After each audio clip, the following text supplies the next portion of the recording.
morning students and welcome to the course of Signal and Systems. Its code is 3EC405. I am Neha Sharma, Assistant Professor at Department of Electronics and Communication Engineering at Engineering College, Jhalawad. So first of all, I welcome all of the students for this new class of third semester and entering here. So I am going to teach you this Signal and Systems course for this semester. So we know, as we all of know, that the conditions are not good due to this coronavirus.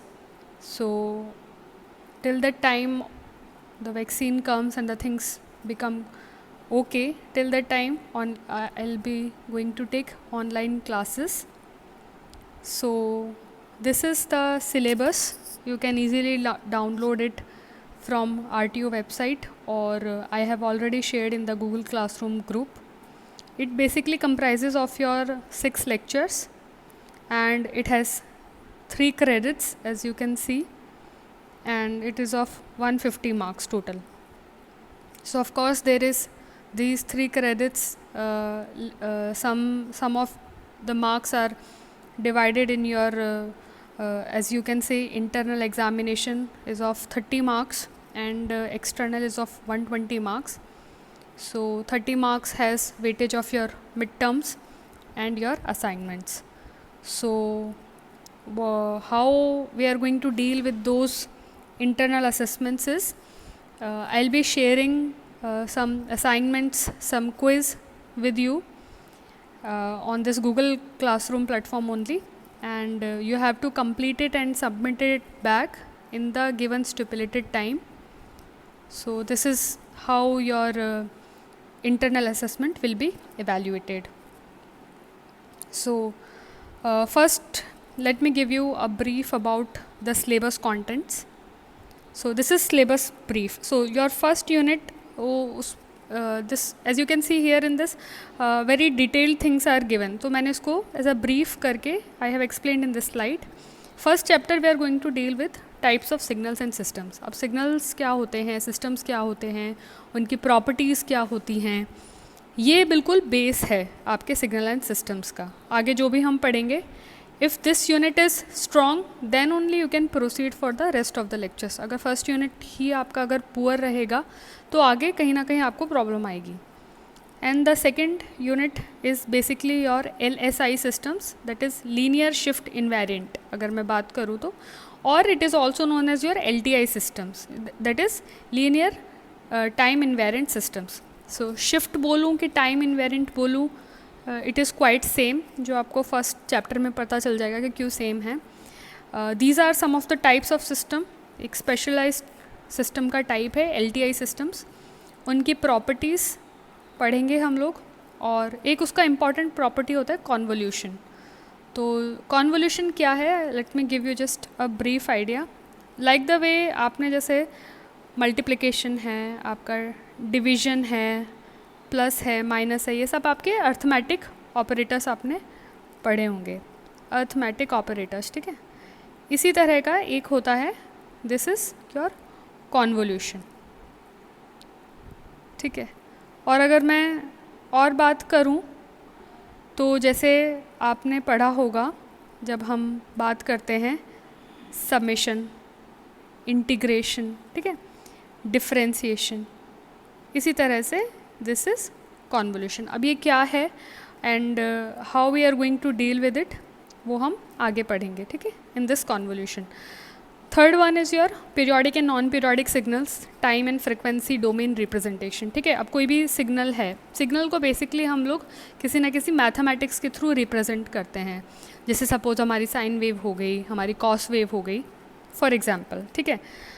उसी के अंदर we have Fourier series and Fourier transforms, जो कि आपका CTFT, DTFT, DFT. अब ये सब क्या है, कंटिन्यूस टाइम क्या है, डिस्क्रीट टाइम क्या है, these things we are going to discuss. The next one is your Laplace transform and its properties, then Z transform and its properties. अब Laplace transform, Z transform, Fourier transform, ये सब transform होते हैं. अब इन transforms की ज़रूरत क्यों होती है? इसकी ज़रूरत है कि जब आप टाइम डोमेन से फ्रिक्वेंसी डोमेन में जाते हैं. Time domain is represented by T and frequency is denoted by omega और एस डोमेन एक अलग हो जाता है जिसको भी हम फ्रिक्वेंसी के टर्म्स में ही बोलते हैं. अब ये ज़रूरी क्यों है, why we want to take it in frequency domain, इसी के लिए ही ये सारे ट्रांसफॉर्म्स बनाए गए हैं. क्यों ज़रूरी है, क्योंकि इवैल्यूएशन आपका इजी हो जाता है, इसलिए it is important. And last one is your state space analysis. अब स्टेट स्पेस एनालिसिस में आपको थोड़ा सा मैट्रिक्स के बारे में पता होगा. जैसे आपने जो मैथमेटिक्स में पढ़े होंगे मैट्रिक्स, उसका आपको थोड़ा सा नॉलेज ज़रूरी है इसके लिए. ठीक है. सो स्टेट स्पेस एनालिसिस बेसिकली जब आप कंट्रोल सिस्टम डिज़ाइन कर रहे हैं जहाँ पे कुछ फीडबैक आता है, उसके लिए ये इम्पॉर्टेंट है. So this is basically your syllabus brief. Now the prerequisites. इस कोर्स करने के लिए आपको पहले से क्या चीज़ पता होनी चाहिए. ठीक है. कौन कौन सी बेसिक चीज़ें हैं जो आपको थोड़ा सा बेसिक आइडिया होना चाहिए. First one is your integration difference. So you have trigonometry, जिसे आपने 12th क्लास में सारी बेसिक चीज़ें पढ़ी होंगी, तो वो और उनकी प्रॉपर्टीज़ ज़रूरी हैं. See I am not going to explain कि भाई इंटीग्रेशन कैसे करते हैं, लिमिट्स कैसे पुट करते हैं. ये चीज़ आपको आनी चाहिए. अगर आप इन चीज़ में थोड़ा वीक हैं, ठीक है, आप इंटीग्रेशन डिफरेंशिएशंस की प्रॉपर्टीज़ आप भूल गए हैं, काफ़ी टाइम हो गया है, तो आपको जाके उनको थोड़ा सा ब्रशअप करना है, थोड़ा सा पढ़ना है उनको, और तभी हम आगे सिग्नल सिस्टम्स अच्छे से पढ़ पाएंगे, क्योंकि वो बिल्कुल बेसिक है. ठीक है. इंटीग्रेशन डिफरेंशिएशन नहीं आता है तो फिर सिग्नल सिस्टम्स भूल जाइए आप, है ना, क्योंकि वो उसके लिए बेसिक है. तो थोड़ा सा पढ़िए बेसिक प्रॉपर्टीज़, कैसे करते हैं इंटीग्रेशन, कैसे डिफरेंशिएशन करते हैं, these things. Then basic mathematics, these things are important. So how you should proceed, ठीक है, for this syllabus, and what should be the main focus area and strategy for good score. कैसे आप अच्छा score कर सकते हैं. See this signal systems is very scoring subject if you are good at mathematics. अगर आप mathematics में उतने अच्छे भी नहीं हैं तो भी आप बेसिक मैथमेटिक्स जान के उसमें स्कोर कर सकते हैं. And how you can score good. ठीक है. So I will explain you next slide. First one is focus on numericals. ठीक है. न्यूमेरिकल्स है, उस पर आप थोड़ा सा फोकस कीजिए. अब जैसे मैंने आपको बताया था, गूगल क्लासरूम में मैंने जो शेयर करी थी 2 books. First book is solved question of your शॉम series. शॉम series के बुक के जो भी सॉल्व क्वेश्चन है, अब क्या ना RTO एग्ज़ाम में you will get repeated sort of questions. तो बेसिकली वो लोग या तो शॉम सीरीज़ में से क्वेश्चंस पूछते हैं, otherwise the other book Oppenheim जो है उसमें से you can get the good questions. Then next is properties are very important, है ना. प्रॉपर्टीज़ से बहुत सारे क्वेश्चंस आते हैं. अब प्रॉपर्टीज़ किन की, जो मैंने आपको बताया था, these transforms, these Fourier series, CTF, TDF, इन सब की बहुत सारी प्रॉपर्टीज़ दी हुई हैं.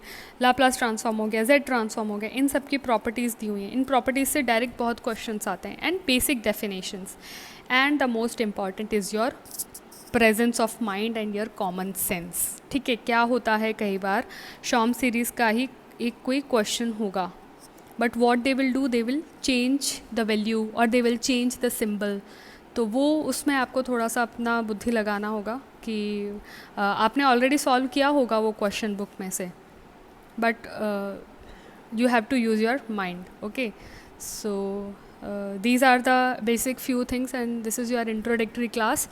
So from the next class onwards we are going to discuss about your signals क्या होते हैं, systems क्या होते हैं. फर्स्ट यूनिट से हम लोग स्टार्ट करेंगे.